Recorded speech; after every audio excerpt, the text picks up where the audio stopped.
You've heard it repeatedly. Don't chase grades. Grade chasing is the wrong way to go about it. Grades aren't important. I've made my living coaching climbers all over the world for over a decade now, and I've made those statements myself, over and over. But is it true? Is there some inherent problem with chasing grades?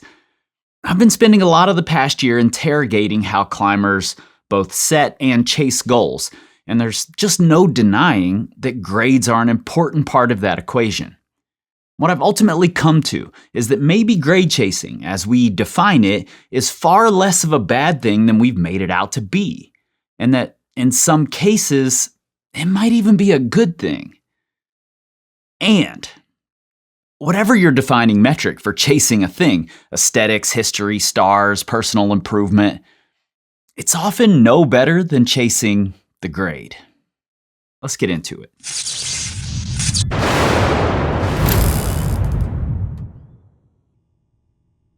Okay, first things first, we have to define grade chasing. And honestly, I wish I had written this definition out a year ago, because now the definition I would give doesn't make it sound like a bad thing at all. So instead, I asked ChatGPT to define grade chasing, and it did a pretty good job at summarizing what's out there on the interwebs. In rock climbing, grade chasing refers to the practice of prioritizing the numerical or letter grade of a route over other aspects of climbing, such as movement quality, personal development, safety, or enjoyment. More specifically, it usually means choosing climbs primarily because they're harder on the grading scale, focusing on sending the next grade rather than refining technique, strength, or style, sometimes avoiding climbs that are lower graded but technical, slabby, or outside one's strengths because they don't count toward grade progression. The term is often used critically, implying that the climber may rush progression and risk injury or burnout, develop uneven skills, they're strong at steep power climbing but weak on slabs, cracks, or endurance, miss out on high quality or classic routes that happen to be easier. However, ChatGPT does go on to say this. That said, grade chasing isn't always negative. Many climbers use grades as motivational milestones. It becomes grade chasing in the pejorative sense when the number matters more than the climbing itself. In short, grade chasing equals climbing for the grade, not for the climb. Now, all of this sounds about right, but first I want to focus on that final summary. Grade chasing equals climbing for the grade, not for the climb. I think many people just rattle off a similar definition without thinking about it. But the thing is, you can't form an opinion about a climb until you've spent time with it. It's really not much different than the argument that you shouldn't be attracted to someone based on looks alone. But when you first meet them, what other input do you have?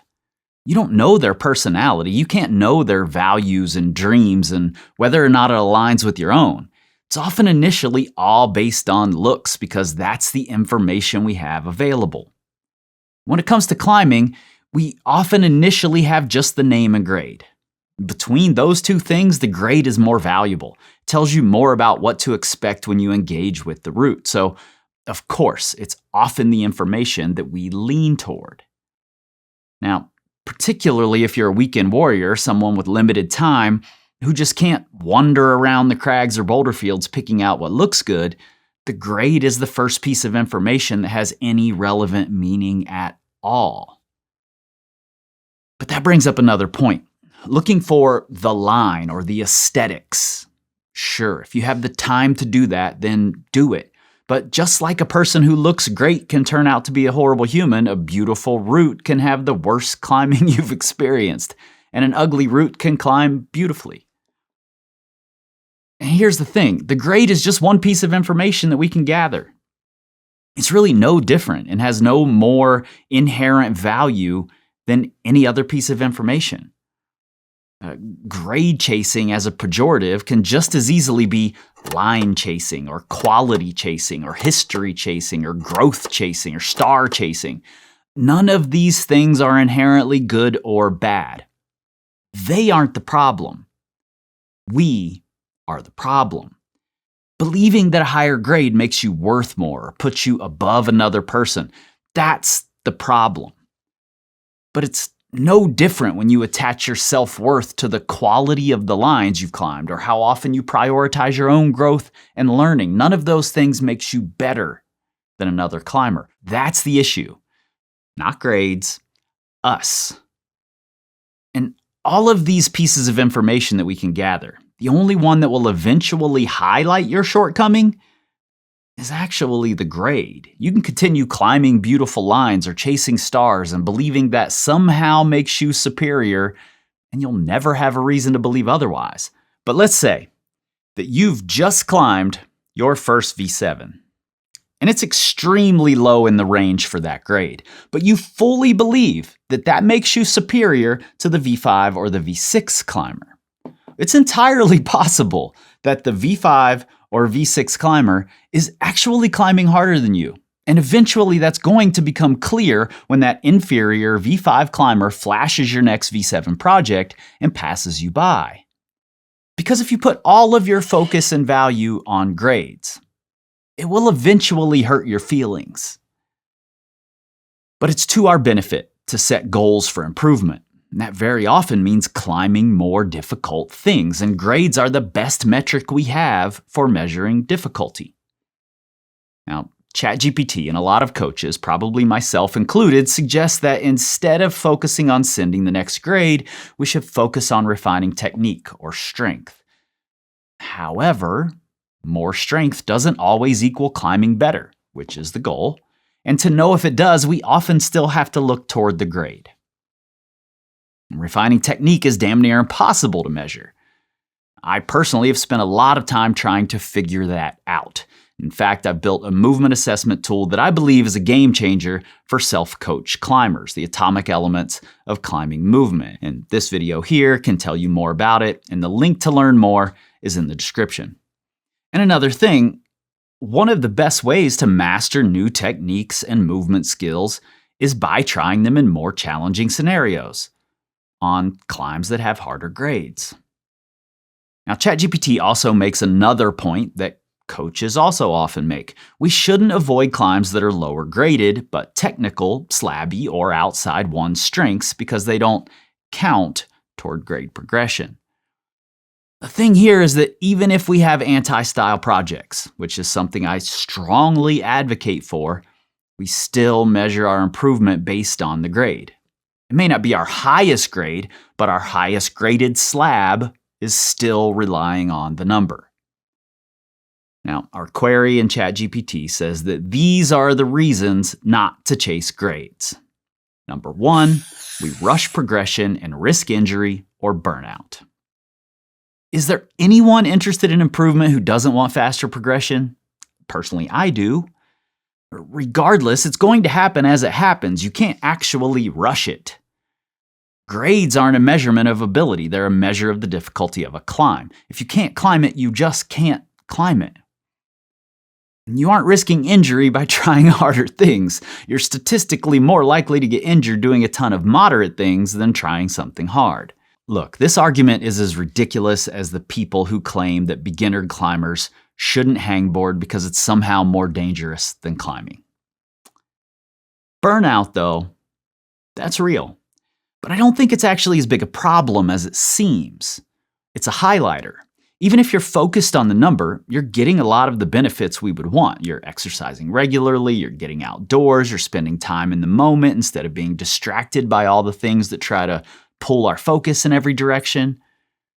But if you take it too far or end up focused on pieces of this thing that aren't sustainable or good for you, and you do burn out, then maybe that's a good wake-up call. But still, that's on you. It's not on the grade itself. Number 2, we develop uneven skills, strong at steep power climbing, but weak on slabs, cracks, or endurance. Is there a way to not do this? Do any of us have the time and energy to be equal at all things? That's silly. Getting good at any skill has an opportunity cost. A different skill is likely suffering. It's just a fact of life. You'll always be uneven. Number 3, we miss out on high quality or classic routes that happen to be easier. This is absolutely true, but it's not because of the grade. If you chase aesthetics, you'll miss out on high quality or classic climbs that happen to be uglier. If you chase historical value, you'll miss out on high quality or classic climbs that are newer. In fact, no matter what your metric, if you're picking and choosing, you're missing out on something else. That's just life. And now, I'm not saying that we should all just narrow our focus to the grades. Generally speaking, that would be a bad idea.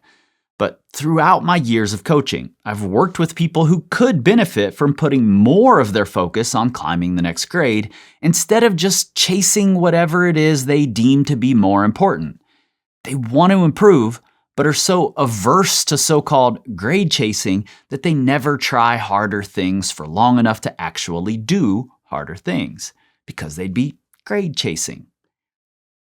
But the reality is that something like chasing stars, if it's held on some pedestal, is no better. Stars is just another subjective metric that we've applied. So, is there a solution? Is there an air quotes better way? I think so.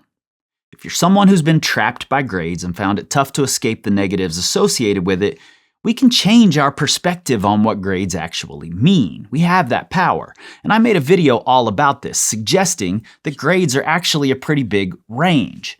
And this range takes some of the power away from big grades, because V9 might actually only be as difficult for you as a hard V7. Once you understand this, it becomes less appealing to attach all of your self-worth to that number. If you're just worried about falling into that trap, then there's a really simple solution. Chase all of the things, just at different times. If a climb looks great, try it. If it gets all the stars, try it. If the name and the history is appealing, try it. If you're great at compression climbing and that compression roof looks easy, even though it's given a wildly high grade, try it. If it's graded easy but looks absolutely impossible, try it. Challenge yourself, but also reward yourself. Be curious. And don't give grades more power than they deserve by lionizing them or by villainizing them. They're just a piece of information. Grades have no more or less inherent value than the name of the climb, or who climbed it first, or how aesthetically pleasing it is, or how many stars it gets in some guidebook. What matters most is what you do with all of that information and how that affects your interactions with the climbing community and with your own self-worth. But maybe most important, no matter why you're trying to climb a thing, get lost in it. Let it be your whole world for the relatively short moments that you're trying it. That's how we create valuable experiences. Not because we've climbed something that looks cooler to someone else or has a higher suggested metric attached to it. I've been going deep into this rabbit hole that are grades because I'm working on a free goal-setting toolkit for climbers and rethinking how we look at and assess our application of tactics. And if you want to be the first to know about those things when they're available, sign up for our monthly or even less frequent newsletter, The Current. The link for that is in the description. I'll see you guys next time.